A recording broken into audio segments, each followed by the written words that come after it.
Simon Page reporting for Sports View London. We're at McGuigan's gym in Battersea today talking to Shane McGuigan. How are you, mate? Good, thank you, mate. Cole's last fight against Hugo Cazares. Tell us a little bit about that, mate. That was only 2 rounds, not a lot to tell you. I mean, the preparation was great. He had great sparring for it. Yeah, we worked on a lot of shots, and to be honest, I thought he was going to nail him slightly later on, but he caught him early, and the guy didn't want to know. So on to bigger and better things. We were going down the WBC route. Leo Santa Cruz kind of, turned his corner and went back on his word, and kind of wanted to go and do another route. So we offered Kiko Martinez a fight, and bravely he's taken it, and he's coming over on September the 6th for in his eyes trying to revenge his defeat, but it's not going to happen. And it was clear on that night Cole seemed to find his range and his timing in an absolute instant, and as you rightly said, Cazares just didn't know what to do with it. Yeah. How much of that, as a trainer, how do you feel about that? How proud do you feel about that as a trainer? Well, yeah, the guy's got unbelievable distance control, and we've tweaked that sort of as the years have gone on over sparring, good quality sparring, and he's able to get certain shots off that other guys can't get off, and that's just down to really good sparring, making sure we've gone and got the sparring, and lots of pad work, lots of hours in the gym and grafting. So it's all coming together now, but the big one's up next, and that's for the world title. And against Kiko, obviously hit him clean once before, and we all know what happened there. And in your opinion, do you think Cole's power's peaked yet? Are we still gonna? I think against Martinez the last fight, in my eyes, it was the first real clean shot he hit him with. Took him out. And we kind of gave him a little bit too much respect the last time. But we had a good game plan that worked to a T, and everything came together. It's been interesting to see how Kiko comes out this time. If he comes out with that same intensity, or whether he tries to sort of stand off a little bit, move his head, and sort of try and come on and push the rounds in the later rounds to try and he's thinking that Carl's taking his best shots.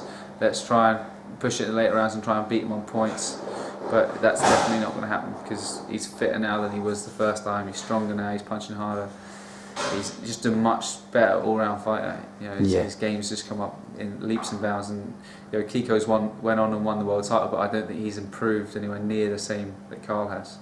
Right. And moving on to Comrade Cummings. Yeah. Last 2 performances, massive improvements. Yeah. And the work you've been doing with him's evident for everyone to see. But when he came to you to where he is now, would you say that he's just a totally different fighter? Oh, completely. When most amateurs turn pro, they get taught how to fight in close, and how to move your head and close that distance and put the pressure on, and because they've got the boxing ability. Whereas Conrad he's got it. He had it deep down in his locker, but he neglected it for years and wanted to fight in close all the time. So if anything, I'm trying to bring him back. Work on his almost doing what they do in the amateurs, and keep his range and work on his distance and stuff. And now he's starting to develop real power in his punches, and as you've seen in his last 2 performances, the guys didn't want to know. And they were subpar opponents, but everybody gets those in the first stage of his career. And what he's doing in the gym is what people aren't seeing, and they will see it as his career goes on. But he's taking good quality guys out. And he's put the fear of God in every single person in London. Nobody wants to come down and spar him. And they'll probably after this, they'll probably go, oh yeah, we want to spar him. They come down and we ring him again, and they don't come back. So he's a good kept secret, and he's going to be unleashed as the years go on. He seems to have in his last 2 fights. I was there at your call in his first fight. Yeah. And me and you spoke briefly. Maybe fight too soon. Yeah.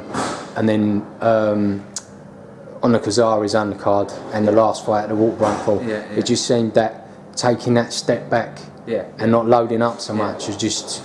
Yeah, because he's a puncher, but if you show your shots, the shots that knock people out is the shots that they don't see, right? So when you're getting in close and you're smothering your work, and they can see it and they can feel it and they can hear you loading with each shot. And I said, stop shouting with all your shots and get a bit more distance and work off your jab. And you only have to half hit these guys with the smaller gloves on. You have to half hit them. Yeah. With his power, with Carl's power, you know, and that's the thing. And they go, mate. So we just working on that and not showing his shots and letting everything go from range. Right. And finally, Shane, what's your prediction for September the 6th? A win. A win. A win. Right. Lovely for talking to you, Shane. All right. Thank you very much, mate. See you, Simon. Thanks for coming down.